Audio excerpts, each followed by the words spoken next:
Let's go, baby. Right here in San Diego, man. Right here. Hey, it's raining out again. I feel like God's got somebody making an ark somewhere because the world right here, Southern California, I know has been getting flooded for days, family, for days. Did you put God first this morning? I know I did. I want to get on that right side of the Lord every single day so I get guided in the right direction because I know where my own will takes me. But I share a lot about my drug addiction. You know what I mean? I share about overcoming drugs and my life now.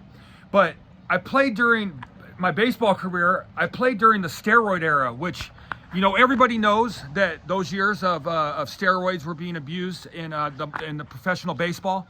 And what brought this to my mind the other day is I was watching a short video on YouTube, and it said, you know, the steroid era hit different. And it had Eric Gagne pitching to Barry Bonds, right? And Gagne's throwing the ball like 99, 100 miles an hour. He's big, he's huge, he's throwing the ball. Barry Bonds is standing up there. He's just jacked out of his brain. He's buff as heck, big old head, right? Little bat, looks like a toothpick. Looks like he could just fling it around like a lifesaver, you know what I mean? And he goes 99 on the inside corner, right on the black, man. And Barry Bonds, even not on steroids, is probably one of the best hitters to ever live. He's just absolutely amazing. His eye, everything about him was absolutely amazing. He's one of the best ball players to ever live. But his eye was so good, and he's throwing 99 miles an hour, boom, hitting the corners, and Barry Bonds is laying off it, and he goes 100 miles an hour inside, and Barry Bonds hits it like 500 feet foul down the right field line, right? This is a 99, 100 miles an hour, right? And then he gets up there, and then he goes fastball on the outer half down, and Barry Bonds hits it 500 feet to dead center.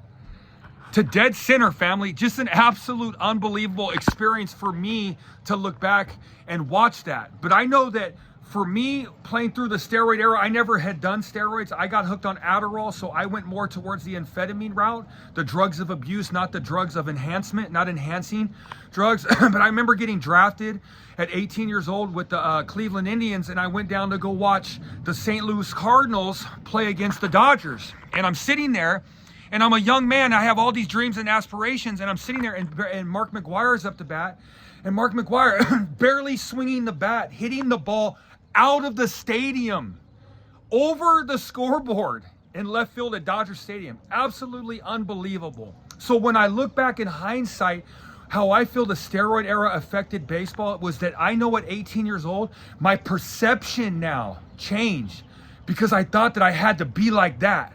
I thought I had to be huge. When I got into spring training in professional baseball, there were some guys, and these were superstars, that were huge.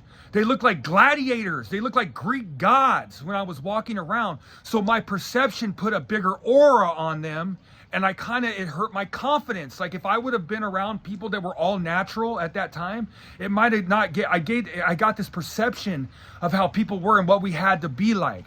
So you can't blame another person to want to be able to do steroids to get on that same type of level as all these other guys were that were up in the big leagues. Because once you play in the minor leagues, pro baseball at all, like I said, I made it to AAA. I never made it to the big leagues, right?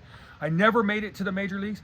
But I know that the lifestyle as being a professional athlete is that you're living a lifestyle where everybody is saying yes. Can I get this? Yes. Can I get that? Yes. Can I get this? Yes. Can I get this one? Yes. Everybody's telling you yes. When you get out of baseball, it's like the whole world switches around, and now everyone's telling you no.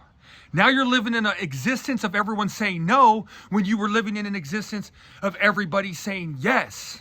So when you end up going through the minor leagues, right? And people, so you can't blame somebody to want to get onto the steroids. You can't blame someone to want to get on human growth hormone because as a ball player, you're trying to recover, and human growth hormone, HGH, is for recovery. It's for recovery. So you want to wake up every day and feel great, feel top shape. 162 game season is a grind. And any of my ball players that know, they know how long that season is. But then even after steroids all came out and everybody knew that people were using the juice, the people that would actually talk to us and educate us about the steroids, the ball players that were superstars that would talk to us in the locker room, they would say straight from their mouth, if you're sitting there at the end of your career and you hear about this thing that can give you another 5 or 6 or 7 years in your career, it's a no-brainer. You're going to do it. So you can't blame anyone for wanting to try to get up on that level. But for all the pro athletes and all the big league superstars that were on the steroids and that were on the juice, right? That had all the doctors, they had all the knowledge, they had every opportunity to have success while they were doing this type of thing. There was hundreds of ball players that were doing the juice and they had no idea what they were doing, why they were doing it, but they knew they wanted to try to keep up with their superstars of the game, but they had no idea how to do it. So they're out doing the juice and they're out partying, they're out drinking, and their lives become an absolute mess. So for every whatever few success stories that there were on the steroids, there was hundreds of people that failed, family, that ruined baseball. Because like I said, early on in my career, when I was walking around spring training and all these guys were buff and jacked and hitting the ball, I mean, it changed the perception of what the game was like. That's why I'm so thankful that they've cleaned it up now. They've cleaned up the game of baseball. You know what I mean? But I played directly during the steroid era, and I never did them because I was afraid to put the needle in my body. You know, you have to inject steroids by a needle, and I was too afraid to do it, even though later on I got hooked on the needle with meth and heroin.